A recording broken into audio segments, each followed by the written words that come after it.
Good morning, Andrew. Thanks so much for joining in. This is Neeraj here. What's changed between last week and the current performance, Andrew? Is it the budget? Is it bond yields? Is it a combination of a lot of these factors? It's a combination of a lot of factors. Obviously, global markets are now fearing higher bond yields and what that means. And we're starting to see a lot more volatility in global markets, and that might continue for a little bit longer. I think as regards our budget, whilst fundamentally we see nothing wrong for the economy, the imposition of long-term capital gains tax, I think, was a bit of a shocker. And I think clients and investors now are just kind of realigning to the kind of returns or lower returns they should be expecting from markets going forward. So I think there'll be a lot more volatility in our markets. But fundamentally we're not overly bearish, but we've been expecting this correction. We talked about it many times from a liquidity viewpoint, and maybe this is what the markets needed. But it's I think, with the imposition of tax, I still think it's kind of the mid caps and small caps which will probably take the burden of this downfall.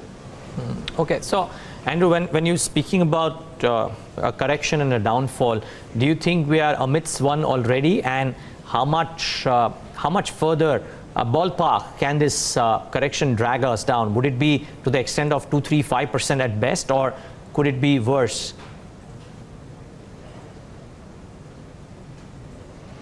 So I think, we're probably 5% will probably get baked in very quickly. And it's really then, what the volatility is looking like globally as well. So I think we'll follow global markets for the next few days or so. And if that continues, then we'll just get dragged down. So I think 5% is probably a stop where, we could look at see what's happening globally. But it's going to be anywhere between, 5 to 10%, I think, is probably globally what's going to happen as well. A lot of comparisons, Andrew, in the last 1 month, some I've done myself, about what the valuations or the premiums that the broader end of the spectrum was trading at compared to the historical averages, compared to maybe the large caps as well. Now, the question is, if indeed we are in a corrective mode, and we may not correct more than maybe 5%, but if the mood stays somber, how much of a damage can it do to the broader end of the spectrum? Because I heard you mention that the mid caps and the small caps will bear the brunt of the pressure, but it's not like they haven't done that already. The small cap index is probably down about 15% at least from the recent highs that it clocked in.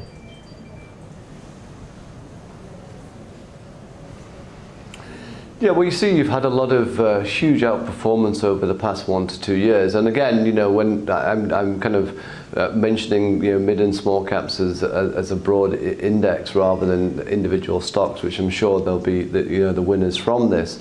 But what I think now is that we have a kind of an interesting phase, right, where the kind of the macros are looking okay, but there's some headwinds in terms of higher oil prices, higher commodity prices, and the micro in terms of earnings are starting to look better. We expected earnings growth of 15% this year, and I think that's where the market's going to grapple with at the moment. Is should we look at earnings growth and get to more reasonable valuations, because the macro is still looking at a little less bright than it was 6 months ago when oil prices were a lot lower. So I think that's where we are, and I think bond yields are telling us that we're probably into a more hawkish RBI this week, and that will keep bond yields higher for longer. And again, if bond yields are where they are, then you do have before we were saying there's no other alternative but equities, but there is an alternative now given the tax. So I think that's, we're going to see this transition or this kind of movement around of people's assets, in the next few weeks as the mutual fund industry gets to grips with where they should be, asset allocating for clients. Yeah, that's the big thing. I mean, a lot of conversation about how ULIPs could come back to the fore as well. I've seen multiple articles already, and we'll probably try and do some pieces around that too. But tell us, Andrew, are NBFCs already pricing in a very hawkish RBI? Because we've seen some well-performing NBFCs which have come out with fairly decent numbers, taking bearing the brunt of the selling in the last few days as well. Not a surprise, but are they pricing in a hawkish RBI? what happens, I mean, they've had again, if you go back, they've had a fantastic run. And so on the downside, they'll probably kind of exaggerate that as well. So, it's an area that we're looking at. But, when yields are rising and looking likely to kind of, be the trouble area, then, sentiment-wise, it's not the best place to be jumping in at the moment, even though prices might look more attractive. So, you need to let the dust settle a little bit before you go into interest rate sensitive kind of sectors, just to see, how the kind of valuations are looking then. I certainly think for the banking sector, in particular the PSU banks, this just lays an extra layer of pressure for them, and some of the results again over the weekend were surprisingly poor. So that we're not out of the woods yet for the PSU banks, despite recapitalisation efforts by the government. Okay, that's an important thought. By the way, just want to mark PC Jewelers. It's up 21%. So it was down in the dumps in Friday's session, went down to as much as 50%, then closed down about 24%. It's recovering some of the loss seen in today's session. The stock, though, it's well off from the highs, recent highs. But yeah, some bit of a respite for PC. Can't say the same for Vakrangi though, because Vakrangi continues to go down. There's a fairly strong defense that the management put up in the interview that they did with us on Saturday. That's not really helped investors to meaningfully, at least investors in Vakrangi, whoever would have been left. 10% down now. It's about 4 million shares traded in today's session though. So the volumes are fairly high in Vakrangi in the session today. Andrew, the pocket which is doing well is IT. Is this defensive buying, or is this investors getting enthused by the kind of earnings performance that IT companies have shown, not just in this quarter, but the last couple of quarters now? And what are you doing within your portfolios, within your advice to your clients? Are you still accumulating, heavily buying into IT? So there's a couple of points there. First of all, in terms of the performance in terms of earnings, I think you're probably there or thereabouts in terms of the the negativity around earnings. So we moved some time ago from a kind of more bearish stance for the last few years to more neutral, and that's where we continue to be.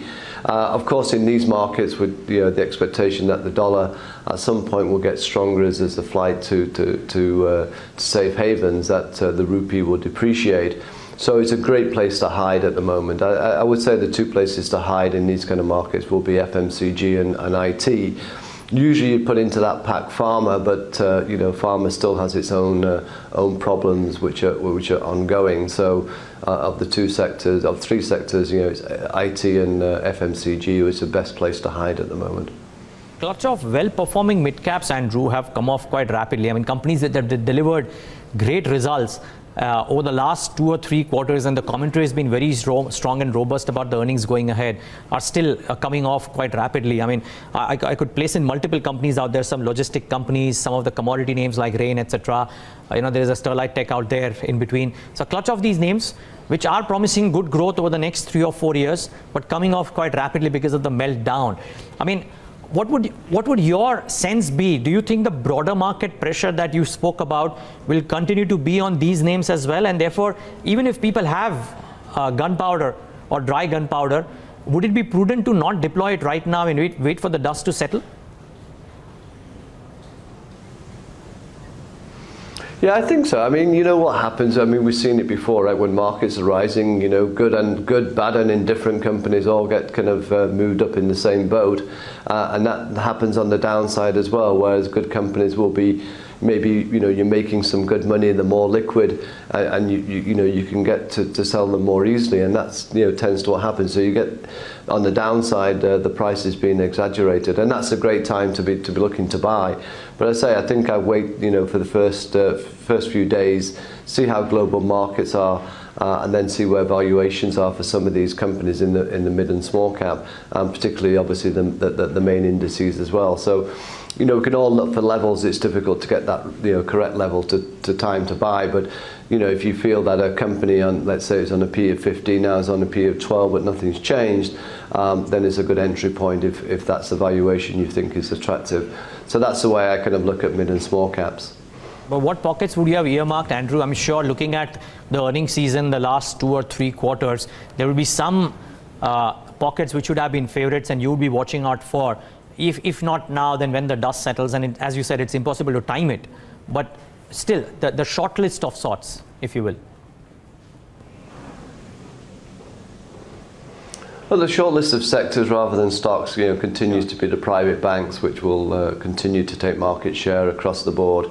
So, that's the area that we would look at initially. FMCG and IT, where we're hiding, we'd hide at the moment in terms of the market falls, will continue to be sectors that we like.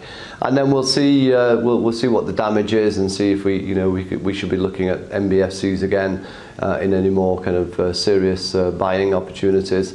And we'll also look at the auto companies and the metal companies, because whilst we're having a correction in the markets globally and in India, global growth is not slowing, and that's still the good news. So I think this gives a good opportunity and entry points into some of those sectors.